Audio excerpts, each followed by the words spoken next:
varejistas brasileiros comemoram neste domingo o Dia Mundial do Consumidor. A data original da comemoração foi criada em 1962 pelo presidente americano John Kennedy. Sobre o assunto, nós vamos conversar agora com a coordenadora do curso de Direito da UBRA, professora Franciele Moreira Marisco, e com a professora de Direito, que também é aqui da universidade, professora Michele Fernanda Martins. Sejam bem-vindas. Bom, professoras, pegando o gancho histórico da data, como nós mencionamos na abertura da nossa conversa, a partir dali que as relações de consumo começaram a ter mais regras e controle no mundo.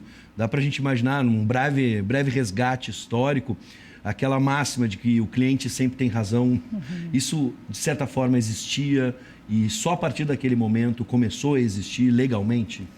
Sim, boa noite. Seja bem-vindo, professor. Nós, na verdade, é a partir desta data histórica que nós tivemos várias mudanças mundialmente.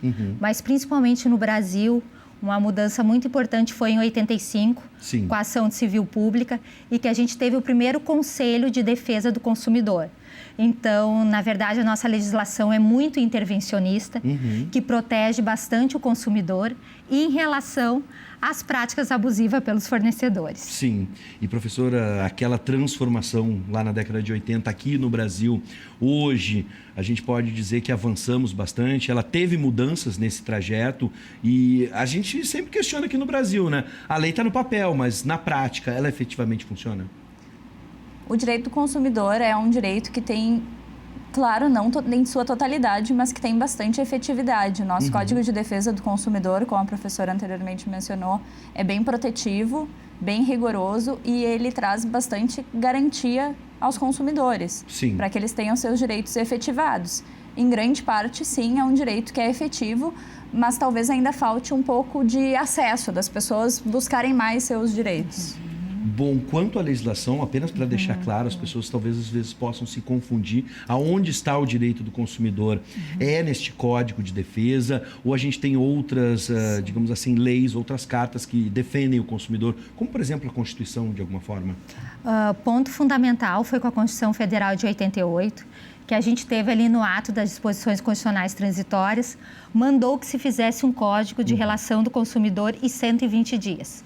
Infelizmente, foi feito só 2 anos depois o nosso Código de Defesa do Consumidor, a Lei 8.078 em 90, e que tem lá no seu artigo 5º, que traz os direitos e garantias fundamentais no inciso 32, que a defesa do consumidor deve ser cumprida por todos. Então, a gente tem uma lei constitucional que ela manda o legislador infraconstitucional fazer uma legislação, um código que protegesse as relações consumeristas. Bom, dentro do universo do direito, professora, a gente tem diferentes áreas. Hoje, o direito do consumidor é uma das principais áreas onde o mercado de trabalho acaba absorvendo os profissionais que a gente forma aqui na UBRA? Sim, com certeza, porque o que acontece também no direito do consumidor é que, em geral, pode ser causas que tenham valores muito altos, mas podem ser causas que tenham valores menores. Então, por exemplo, existe a questão do juizado especial cível, em que os processos tramitam mais rápido e os consumidores podem ir lá buscar seus direitos. Nós também temos uma questão aqui bem legal na UBRA, que é o Balcão do Consumidor. Vamos falar sobre esse projeto. Me corrija se eu estiver errado, tem aproximação com o PROCON hoje? O PROCON é um dos órgãos que representa, né, o consumidor frente ao mau fornecedor, por exemplo. Né, aqui na UBRA, então, nós temos esse convênio com o PROCON. O programa se chama... Balcão do Consumidor. Balcão do Consumidor. Como é que funciona essa relação? Quais serviços são oferecidos e como é que funciona essa parceria com o PROCON? Na verdade, isso é um projeto desde 2016. Foi feito um convênio com o PROCON do Estado. Uma parceria fantástica, porque além da gente ter aqui no campi da UBRA Canoas, nós temos em outros campos da UBRA o Balcão do Consumidor. E é uma parceria em que os professores, juntamente com os alunos, atendem às demandas consumeristas e tentam solucionar imediatamente esses problemas e essas práticas abusivas em que o consumidor vai lá reclamar. Então, é excelente, porque caso não seja respeitado, não ocorra uma conciliação, uma mediação, é aberta uma CIP, uma carta de intenções preliminar, e que pode gerar várias consequências para o fornecedor. Sim. Porque primeiro tenta essa mediação, tenta solucionar através de uma ligação, pode até marcar, na verdade, um atendimento também com o fornecedor. E nós temos aqui professoras que estão à frente do balcão do consumidor e que os alunos também fazem essa prática junto ao balcão do consumidor. A professora Michele, junto com a professora Carolina, são responsáveis pelo balcão do consumidor. A professora Carolina já faz um bom tempo e agora a gente tem também a professora Michele trabalhando no balcão também. Professora Michele, na prática, a gente ouviu, por exemplo, na explicação da professora Francelli, a palavra mediação. Hoje se tem um conceito, pelo menos a gente que é leigo aqui nota, as tentativas, não só por parte do consumidor, mas também das empresas em trabalhar com a mediação para evitar, por exemplo, encargos que vão chegar lá na justiça.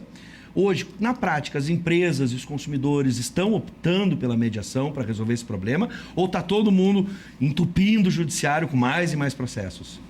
É bem relativo. Existem empresas que sim buscam essa mediação, existem algumas outras empresas que não têm essa política, mas é algo que está se construindo, as pessoas estão buscando cada vez mais. Por exemplo, no ano passado, que foi 2019, o balcão teve 64 atendimentos. Só 2 não foi fechado um acordo. Então, é um número bem expressivo. Efetivo, né? Bem efetivo. Mas ainda assim, tem empresas maiores que optam por não ter essa política. A vantagem é a agilidade e também a redução dos custos, por exemplo? Sim, exato, porque se for para um processo judicial, gasta com custas, gasta com processo, com advogado. É um custo muito alto, então intermediação é... E, na verdade, a gente quer que se mude a postura, uma educação para o consumo. Porque as pessoas, elas têm uma visão que tudo se torna litigioso, tudo é litígio. Não.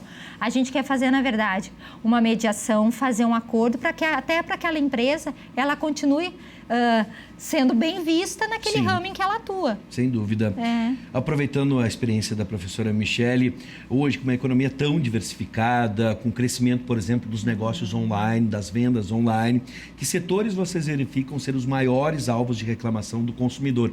Alguns a gente suspeita, né? Você de casa deve estar suspeitando, telefonia, né? Serviço de TV a cabo, bancos. Essa realidade continua assim ou temos algumas transformações? Sim, o principal é telefonia móvel, tem muita reclamação, às vezes até de não contratação, ligações que as pessoas não efetivaram. Temos também bastante questão de inscrição indevida nos órgãos de crédito, em que as pessoas compram online e as pessoas não recebem seus produtos. Essa tá... Tem bastante várias questões, danos morais que às vezes os fornecedores ao atenderem são um pouco... grosseiros. Agressivos com as pessoas. Sim, claro. É bom falar que também o consumidor não é sempre tem razão também. A gente, do outro lado, com telemarketing, qualquer outra coisa, a gente tem que manter a educação. Né? Acredito eu, essas relações de consumo, não é porque a gente é cliente que a gente pode falar o que quiser para outra pessoa que está na linha. Né? Educação e bom senso sempre são bem-vindos. Agora, existe uma dúvida muito grande com os consumidores a respeito de aonde procurar o meu direito. Né? O PROCON e a Justiça são instâncias diferentes, vão trabalhar de formas diferentes em um caso, né, de um mau fornecimento, enfim. Qual o limite de punição do PROCON, né, que os PROCONs têm, seja municipal ou estadual, têm para impor para esses maus fornecedores no que diz respeito, então, a serviços mal prestados, produtos, né, quebrados, enfim. Como é que a gente pode separar? Onde é que a gente vai buscar o dano moral? Onde é que o PROCON vai atuar junto a esses fornecedores? São esferas diferentes? Na verdade, o PROCON, quando a gente está falando em, por exemplo, buscar o balcão do consumidor ou o PROCON, a gente está falando uma seara administrativa. E essa seara administrativa pode até, se não resultar numa mediação, virar uma multa, aplicação de multa para aquele fornecedor. Tá? E quando a gente está falando principalmente no dano moral, para ele ser efetivado, geralmente a gente pede ele judicialmente, porque eu tenho que comprovar que houve aquele dano moral. Mas o grande problema geral e o maior que a gente vê é o direito à informação. Porque as pessoas, quando elas vão comprar o seu produto ou o seu serviço, elas não têm a informação adequada. E o que piorou muito com o tempo? As compras online. Porque todo mundo compra online, não tem ali a informação do produto ou do serviço todo ali descrito. Sim. E isso gera bastante dano para o consumidor. Bom, eu vou aproveitar mais uma vez a experiência da professora Michele. Eu vou pegar um caso bem peculiar que está acontecendo nesse exato momento, não só no Brasil, mas no mundo inteiro. Mas a gente está aqui no Rio Grande do Sul, Brasil. Você de casa já tentou ir numa farmácia procurar um álcool gel? Ah, mas ele custava tanto.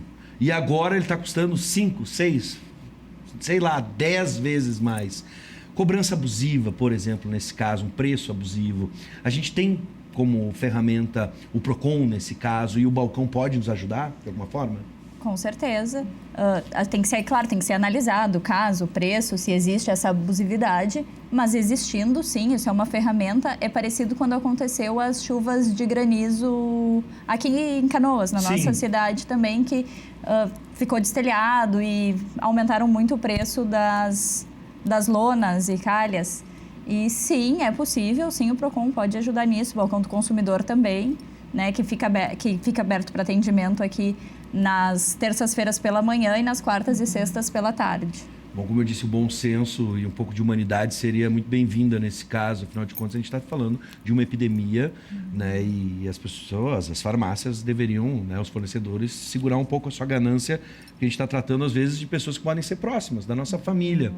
Mas, enfim, vamos seguir, porque a gente tem pergunta na tela. Você pode mandar sua pergunta, 995882374. Esse número está sempre na tela para você participar. Está lá no cantinho, ó, para você participar e mandar sua pergunta, que nem o Marcelo de Novo Hamburgo fez. O Marcelo pergunta o seguinte: boa tarde, Bives. Boa tarde, Marcelo. Tem como desistir de uma compra pela internet no prazo de 7 dias? Compras online, né? Tendo em vista que a gente está nesse mundo online e o consumo aumentou via internet, como é que funciona na internet? Realmente é diferente da loja, por exemplo? Temos direitos diferentes? Sim. Professora? Na verdade, esse é o direito de arrependimento. Quando a gente não está presente, esse direito de arrependimento pode ocorrer quando a gente compra produtos pela internet, ou por telefone, ou por catálogo. Então, eu tenho prazo de 7 dias para reclamar. Entretanto, se eu comprar fisicamente, eu verificar, eu ter o produto em mãos, eu não tenho esse prazo de 7 dias de direito de arrependimento. Sim. Isso a lei traz, a lei garante, mas principalmente nas vendas online, né? As vendas pela internet. Outro caso que pode acontecer nas vendas online é fotos diferentes. Aqui eu vou pegar um serviço agora, né? Um serviço de hotelaria, por exemplo. Né? Vou contratar as minhas férias do sonho naquele hotel dos sonhos. E a imagem é um quarto maravilhoso, dependências faraônicas. Chega lá, o quarto é uma espelunca, uma pocilga. Como é que a gente resolve essa situação? O importante é que se tirem fotos, né? Se guarde a foto quando se faz a reserva, se guarde as fotos para demonstrar o que foi prometido ali, quais as condições. E posteriormente, quando se chegar lá, também se tire as fotos, né? Porque é muito importante a comprovação do que está acontecendo. Mas sim, também é possível buscar PROCON, balcão do consumidor, justiça, nesse caso, para ter seus direitos. Porque, na verdade, também houve uma violação do direito de informação, como a prof já tinha referido anteriormente. Sim. Né? Porque o fornecedor ele sempre tem que prestar o máximo de informações possível para o consumidor. Perfeito. Vamos para a tela, mais perguntas. O que eu preciso guardar se futuramente precisar recorrer à justiça? Apenas nota fiscal basta? Pergunta a Estela de Esteio. Professora. O que pode guardar? Pode guardar a nota fiscal, comprovante, qualquer comprovante que tiver, pode guardar. Se comprar no cartão de crédito, melhor ainda, porque ali fica comprovado. Eu posso até depois pedir uma prova testemunhal em razão dos atendentes, de alguém que me atendeu pessoalmente. Se for online, eu faço um print da tela, tá? Eu peço para eles me enviarem um comprovante por e-mail. O WhatsApp é uma prova excelente, o e-mail é uma prova excelente, em que a gente pode fazer provas em relação àquilo. Perfeito. E até para complementar o que a professora Michele estava falando antes, a gente tem um número enorme de publicidade enganosa em relação a viagens. É altíssima a publicidade enganosa e não é nem abusiva. É enganosa porque as pessoas olham aquela imagem daquele lugar, que aquele lugar é badalado e acham que aquilo chegam lá, não tem nada a ver com aquilo que comprou, com aquele serviço que comprou aquele produto. Sim. Aqui agora a pergunta é minha, tá? É o gordinho da Ubra TV, como todo mundo fala. Ah, lá o gordinho da Ubra TV. Esse tipo de propaganda enganosa também vale para comida?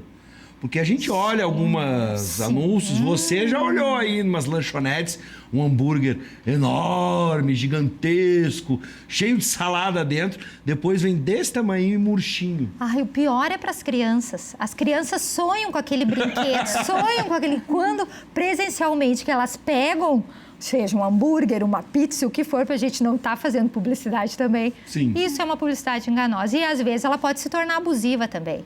Só que tem um outro problema. É as mensagens, principalmente subliminares. Em que, principalmente em relação às crianças, algumas TVs e etc., começam no horário do desenho a vir aquele desenho que é para ser vendido mais. Aquele brinquedo, no desenho, aquele brinquedo, aquela boneca, aquele carrinho. E começa a criança assistindo aquilo. Chega no intervalo do desenho, a criança está desesperada, querendo adquirir aquele produto que ficou aquela mensagem subliminar. Então, o balcão do consumidor, junto com o PROCON também, tenta, na verdade, conter essa prática abusiva. Porque é uma prática abusiva. E não só para crianças, para nós adultos também. Bom, agora eu vou pegar um outro serviço que é uma verdadeira desgraça para muitos dos nossos queridos telespectadores, para mim, para você, que, por exemplo, às vezes se aperta, precisa de um empréstimo, a coisa não está fácil, a economia não está andando como a gente queria. E aí fico pensando nas vendas, por exemplo, vendas casadas, né, serviço de crédito. Como é que a gente pode lidar com bancos, que são os que mais faturam neste país, e parece que a sede e a vontade, a fome por dinheiro não tem limite, a ponto de, por exemplo, né, fazer esse tipo de prática, vendas casadas ou até mesmo aquela consulta, aquela procura constante que acaba nos irritando, né, como um telemarketing, por exemplo. É um assunto bem importante, principalmente aí em relação aos idosos, que muitas vezes os bancos acabam vendendo várias coisas para os idosos, né? Até mesmo fora da ausência de margem consignável, que só pode comprometer 30% do valor da tua renda, às vezes comprometem mais. Eu só posso tirar o empréstimo consignado, isso por lei, até 30%. Sim. Mais do que isso é ilegal. Sim. Mas existe. Existe. E às vezes eles refazem os empréstimos das pessoas sem autorização. Então, é importante que se busque, né, a autoridade administrativa, até para que se peça que eles tragam o contrato, se verifique que não existe contrato. Ou, no caso da venda casada, por exemplo, demonstrar que foi tudo vendido no mesmo contrato. Porque tem o que a gente chama do contrato de adesão, que é um contrato que não permite discussão das cláusulas que estão ali, elas vêm prontas. Então, a pessoa simplesmente assina e, às vezes, a pessoa nem sabe o que está assinando, né? Sim. Vamos para mais uma pergunta. O Gabriel de Canoas, aqui nosso vizinho. O Gabriel pergunta, comprei um celular pela internet, tem 1 ano de garantia do fabricante. Ele veio com defeito na câmera e acabei usando com defeito mesmo. Agora, 8 meses depois, isso está me incomodando. Ainda está no prazo da garantia, posso acioná-la, ainda mesmo que o defeito tenha sido percebido quando o produto chegou? Aqui nós vamos trabalhar com a garantia. Como é que funciona a garantia? Porque existe a garantia do fabricante e existe uma garantia por lei, né? Como é que funciona essas garantias diferentes que a gente tem? A gente tem a garantia legal e a gente tem a chamada garantia estendida ou garantia complementar. Tá. Na verdade, a pergunta que ele fez, a gente está falando de vício do celular. Porque o vício do celular ou de uma câmera, seja o que for, é quando aparece algum problema e que não causa um acidente de consumo. Então, a gente fala muito em defeito. Defeito é quando sai do produto ou do serviço e atinge outra pessoa. Por exemplo, o celular explodir, qualquer coisa, ou um carro, isso é uma coisa.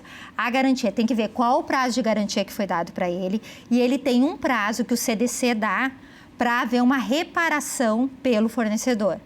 Então, o fornecedor pode, nesse prazo de 30 dias, reparar esse produto dele, tentar sanar esse vício. Perfeito. Se não sanou no prazo de 30 dias, todos os consumidores têm direito à livre escolha do consumidor, que é o que a gente mais bate. O consumidor vai escolher ou a devolução do dinheiro, ou a diminuição do valor, ou trocar o bem. Perfeito. Trocar o aparelho. Então, isso é algo assim que até os próprios atendentes, às vezes, nas lojas, não sabem te informar. Então, isso é um principal ponto em que a gente bate com o balcão, tá? Desde o início, quando ele foi aberto aqui, que é informar as pessoas que elas têm direito a exigir que, se for mais de 30 dias, deixar 60, 90 para garantia, O consumidor tem que autorizar. Não quero mais, Não eu quero dinheiro de volta. porque imagina se eu uso o meu celular para trabalhar. Se eu uso o meu carro para vender, para fazer vendas. Sim. Ele então, eu tenho que entregar ainda, substituir um produto para a pessoa trabalhar, porque ele é necessário. Claro. Bom, Então eu não quero isso. mais também ser consumidor dessa marca, eu também quero o direito de não consumir mais nenhum produto, senão eu fico te colocando um produto para que tu continue com aquela marca. Para fechar, tá? Professora Michele, o Procon oferece um serviço de bloqueio de telemarketing e coisas desse tipo. De fato, isso funciona? Como é que a gente pode se livrar daquelas ligações chatas que incomodam a gente? Funciona. O que acontece é que vem novos números. Ah, pois é. Né? Mas os próprios celulares têm uma função, que é de bloquear este chamador. Só que, claro, eles ficam se reinventando os números, né? Aí tu consegue bloquear um, aí vem o outro. Mas sim, existe esse serviço. Olha, pessoal, entre em se incomodar lá no site do Procon e fazer isso uma vez e nunca mais receber a ligação de um xarope que nem esse, um fornecedor chato pra caramba, eu acho que vale a pena. Já fiz, inclusive, receber aqui no ponto um colega nosso, Milton, né, o nosso diretor de imagens, ele botou aqui no ponto e disse, eu já fiz isso e funcionou. Pararam de me incomodar. Então faça isso para ver se esses caras param de encher o saco. Professora Michele Moreira, coordenadora, Franciele Moreira, desculpa, coordenadora do curso de Direito da UBRA. Professora Franciele, seja sempre bem-vinda. Muito obrigada. E da mesma forma, a professora Michele Martins, professora do curso de Direito, também aqui da UBRA. Professora, a senhora disse o serviço, né, do balcão, como é que funciona? Toda a comunidade pode vir até a universidade, aqui é o campus de Canoas, e existem também nos outros campi espalhados pelo Rio Grande do Sul?